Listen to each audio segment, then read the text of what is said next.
case I get stuck. I should? Yes. Do the thing. Do the la la la la la la la. Do the la la la la la la la la la la la. The thing that you have to do to get the guide is exclamation mark game. Click.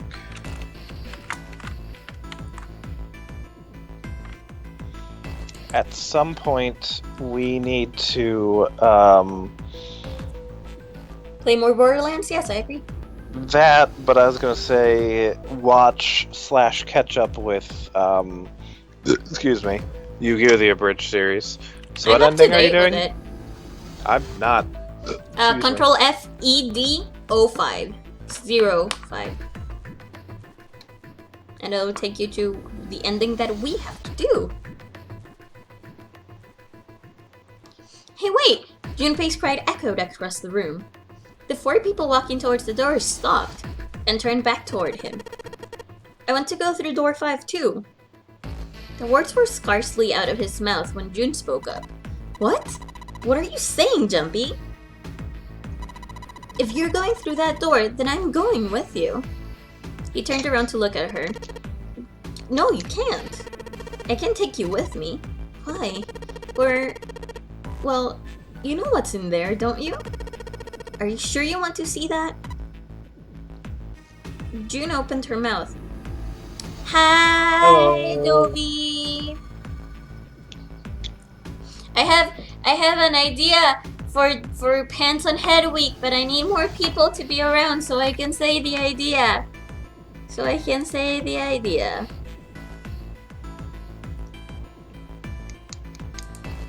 So for now, we're just gonna continue with the last bad ending that we haven't seen. June opened her mouth as if to say something, but instead closed it again and looked at the floor. Junpei felt an ache in his chest at her clear distress, but the choice was not his to make. There was nothing else he could do. Junpei turned away from June, doing his best to silence his turbulent emotions. Please, let me go into door 5. 7 scratched his head and looked at the young man. Man, now we're right back where we started, you know that? Junpei's bracelet number is 5, right? You're intrigued as to this idea? Don't worry, it'll be a good idea. If we're going to add Junpei, then we must subtract 5 from the rest of us. Snake turned to Ace. Ace, please take good care of Clover. Oh, alright. That's fine. 1 plus 4 equals 5. Don't go away. You need to listen to me, Clover. Go to door 4 with the others. No. Don't be so selfish. Snake's tone was harsh. Tears welled up in Clover's eyes. She bit her lip and did her best to fight them off. Snake's expression softened, and he put his arms around Clover. He held her close and whispered into her ear. You'll be fine. Just relax. It looked as though he whispered 2 or 3 more words, but whatever they were, Junpei didn't hear them. He couldn't help but wonder what the other man had said. Snake pulled back from his sister, his eyes kind and inquiring. Okay, I understand. Her voice was barely audible from where Junpei stood. Before long, new teams were assembled. Those going to door 5, 7, Snake, and Junpei. 7 plus 2 plus 5 equals 14. Those going to door 4, Lotus, and June, Ace, and Clover. Sorry. 8 plus 3 plus 6 plus 1 plus 4. Are you tired? A little bit. How dare you? I know. 7, Snake, and Junpei scanned their numbered bracelets in quick succession. The screen of the red showed 3 asterisks. Alright then, let's go. Junpei glanced around one last time, his hand resting on the lever of the red. Okay. Please be careful. Concern was written plainly across her face. Junpei looked her in the eye and gave what he hoped was a reassuring nod. He pulled the lever.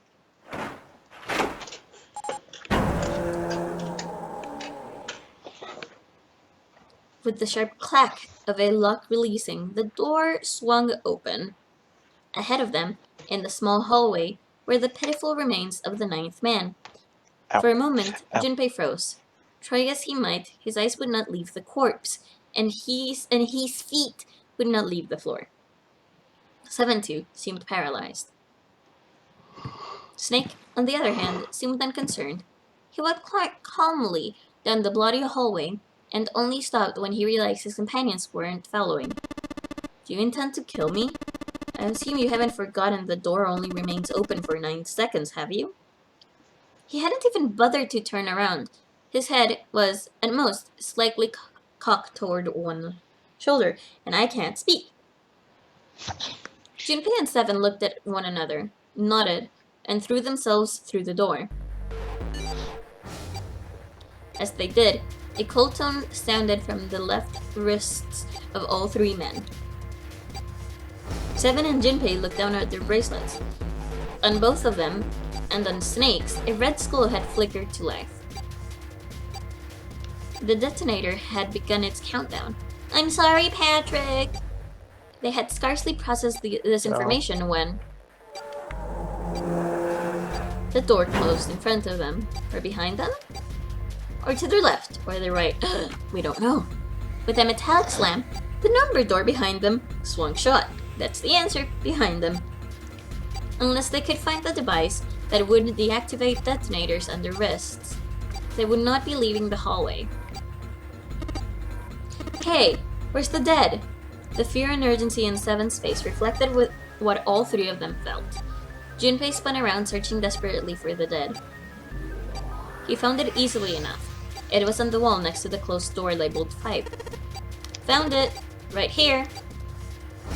As he yelled, he struck the scanner with his hand. The other 2 scrambled to follow suit. As soon as they finished, Snake threw the lever down.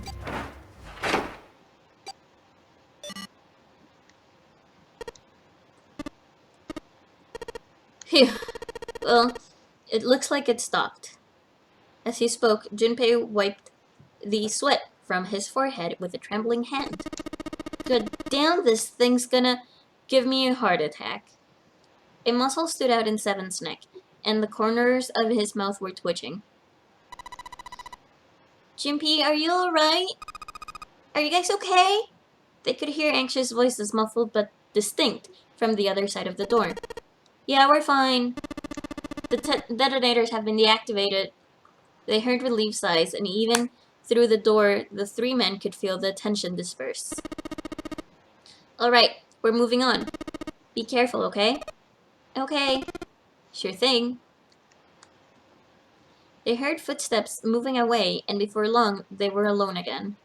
Junpei looked around. The hallway hit a dead end, 20 or 30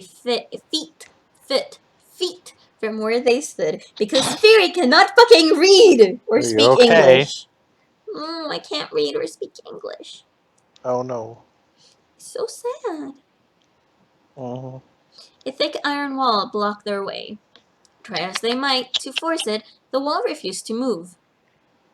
To the left, however, was a wooden door that looked positively inviting by comparison. In the middle of it was a plaque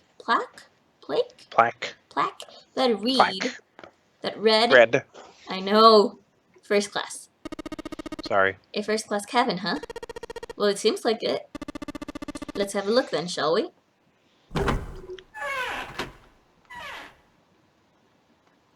Without hesitation, Snake opened the door and stepped inside. Seven followed closely behind him. Junpei moved to follow them as well, but he stopped just short of the threshold and looked back, not knowing why. Lying in the small hallway was a man's body, or at least what was left of it. He tried to avoid looking at the grisly scene, but it just wouldn't leave his mind. What had once been a man's internal organs now looked like so much vomit, as though something had chewed up and spit out the better part of his torso. It was hideous, but worse still, it was cruel. It was hard to believe the thing on the floor had once been human. The black pool of thick blood, the lumps of glistening flesh spread across the floor. The awkward, twisted tangle of shredded intestines. The Welcome head, back. welcome back, Cleffa, wrenched to some grotesque, unnatural position. The man's glasses lay next to his head.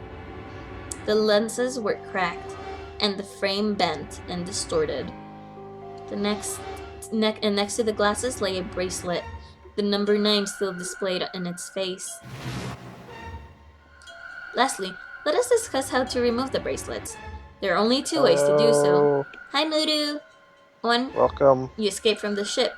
2. Your heart rate reaches 0. In other words, once the bracelet is taken outside of the confinements of the ship, or detects that the warrior's heartbeat has fallen to 0, it will shut down automatically. Ugh. Suddenly, Junpei felt his stomach convulse, and a knot of muscle gripped his throat. He clapped his hands over his mouth and ran to the first-class cabin.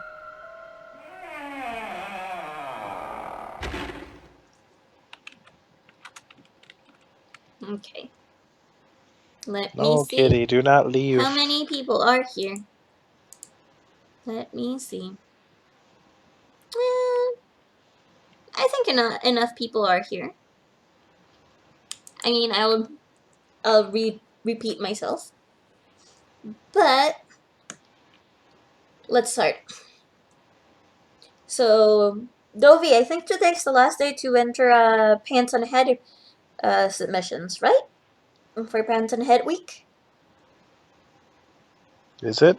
I think today's the last day. Oh, I didn't know that. Oh, claws in my leg. Oh, kitty. Claws in my leg. Don't put claws in his leg. Okay, so this is the thing. I know that some of you don't have the money to donate, and I know that some of you have troubles with credit cards donating. You know? So, I will give 2 entries. 2 entries for the Pokeball giveaway if you take a picture of yourself or a plushie with pants on its head or on your head and tweet it to @Sephiroth1204 with the hashtag Pants on Head Week. Pants on Head Week. I'm not staring at you, Patrick. Don't worry about that. I'm not. I'm not singling anyone out, but if anyone, Patrick, is having problems with credit card, Patrick, But yeah, for every picture that you take, I will give you 2 entries to the giveaway. You have to tag Dovi, tag me, and hashtag Pants on Head Week.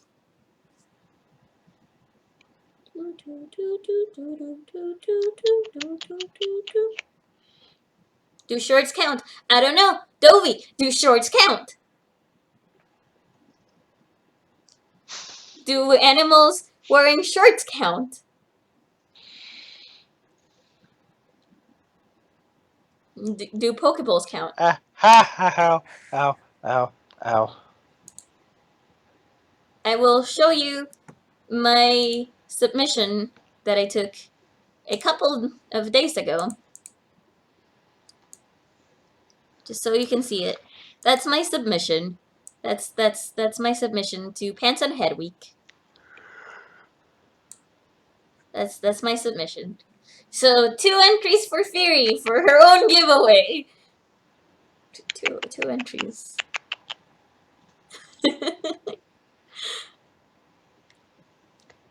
But yeah, you just have to tag me, tag Dovi, and hashtag Pants on Head Week. So yeah, that was my idea. I hope that you guys enjoy it. And actually do that, because as an explanation of what